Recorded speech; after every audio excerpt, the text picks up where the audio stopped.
Hi friends, ഞാനിപ്പോൾ നിൽക്കുന്ന പ്രദേശം എന്ന് പറഞ്ഞാൽ കണ്ണൂർ വയനാട് ബോർഡറിലാണ്. രണ്ടാഴ്ചകൾക്ക് മുമ്പ് സംഭവിച്ച കാര്യങ്ങളെക്കുറിച്ചെല്ലാം പത്രമാധ്യമങ്ങളോട് നിങ്ങൾ കേട്ട് കാണും. അതിൻ്റെ ഭാഗമായിട്ട് ആ സംഭവിച്ചതിൻ്റെ 2 ദിവസം കഴിഞ്ഞിട്ടാണ് ഞങ്ങളുടെ ഈ ചുരത്തിൻ്റെ അങ്ങോളം ഇങ്ങോളം ഒരുപാട് സ്ഥലങ്ങളിൽ മണ്ണിടിഞ്ഞും മൊത്തത്തിൽ നാമാവശേഷമായി. റോഡിൻ്റെ ഒരു ഭാഗം തന്നെ തകർന്നുപോയി. ഗതാഗതം പൂർണ്ണമായിട്ടും നിരോധിക്കേണ്ട അവസ്ഥയായി കഴിഞ്ഞു.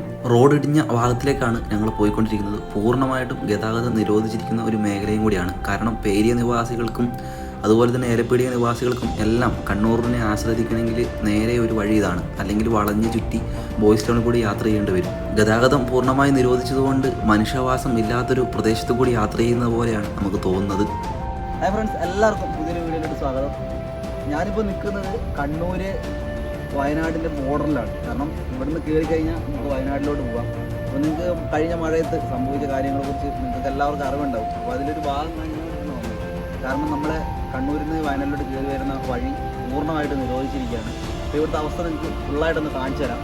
അപ്പോൾ എൻ്റെ വൈകി കാണുന്നതാണല്ലോ, എനിക്ക് കാണാം ഫുള്ള് മരങ്ങളൊക്കെ അങ്ങോട്ടേക്ക് പൊങ്ങിയിരുന്നു. അതിൻ്റെ അടുത്തേക്ക് പോയിട്ട് നിങ്ങൾക്ക് കാണിച്ചു തരാം. കാണാം, ഇതാണ് അവസ്ഥ. ഇങ്ങോട്ട് കയറിപ്പോന്ന് കഴിഞ്ഞാൽ റോഡിൻ്റെ ഒരു സൈഡ് ഫുള്ളായിട്ട് ഇടിഞ്ഞങ്ങ് പോകുന്നു.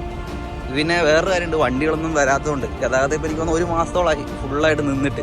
വണ്ടികളൊന്നും വരാത്തതുകൊണ്ട് റോഡ് ഫുള്ള് കരികര പിടിച്ച് എന്താ പറയുക, പ്രേത വഴി കൂടി പോകുന്നവരാണ് അവസ്ഥ. നിങ്ങൾക്ക് റോഡിൻ്റെ അവസ്ഥ കാണിച്ചു തരാം.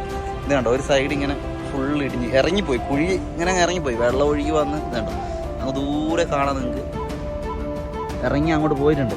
ഇത് കണ്ടോ, ഇതിൻ്റെ സൈഡൊക്കെ ഇടിഞ്ഞ് പൊളിഞ്ഞ് ഇങ്ങനെ വലിയ കുഴി പോലെ ഇങ്ങനെ ഇറങ്ങിയേക്കുന്നത്. എന്നിട്ട് ഈ വഴി ഇങ്ങനെ നേരെ ക്രോസ് ഇങ്ങനെ സെൻറ്ററിൽ കൂടി റോഡിൻ്റെ കുറുകെ ഇങ്ങനെ വിണ്ടിറങ്ങി അങ്ങ് പോയി. ഇതുണ്ടോ, ഇതാണ് അവസ്ഥ.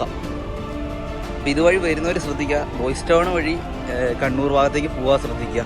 ഈ വഴിക്ക് എന്തായാലും വരുന്ന നടക്കില്ല, വലിയ വാഹനങ്ങൾ എന്തായാലും നടക്കില്ല. കാരണം അത്ര ഇടിഞ്ഞിരിക്കുക.